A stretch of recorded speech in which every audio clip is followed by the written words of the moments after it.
నర్సీపట్నం వెళ్ళే దారిలో జ్యూస్ కొట్టుకాడ ఆగాను. తమ్ముడు సాయి జ్యూస్ పార్లర్ జ్యూస్ కొట్టుకాడ ఆగాను. మరి కొంచెం ఎండ లేదు కానీ కొంచెం వేడి ఉంది. ఖచ్చితంగా సేవకులందరూ కూడా ఈ వేడి సమయంలో ఎండాకాలం బాగా తిరిగాము. అలాగే కొంచెం వేడి ఉంటుంది కనుక ఈ వేడిలో ఖచ్చితంగా సేవకులు ఖచ్చితంగా వాటరు, మజ్జిగ, జ్యూసు ఎక్కువ తాగండి. ఎందుకంటే నా అనుభవం, ఎందుకంటే నాకు తెలుసు. నేను ఫస్ట్ నుంచి కూడా ఎండాకాలంలో మజ్జిగలు, బార్లీ, జ్యూసులు ఎక్కువ తాగేవాడిని. ఎందుకంటే మన ఆరోగ్యం కూడా మనం కాపాడుకోవాలి. ఈ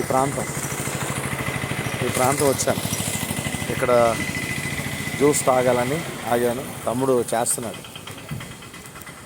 తమ్ముడు హాయ్ చెప్పు, ఫేస్బుక్ వెళ్తుంది. ఓకే. తమ్ముడు జ్యూస్ కొట్టుకు ఆగాను. తమ్ముడు జ్యూస్ ఇస్తున్నాడు. ఎప్పుడన్నా వస్తే నర్సీపట్నం ఈ జ్యూస్ కొట్టుకాడ ఆగండి.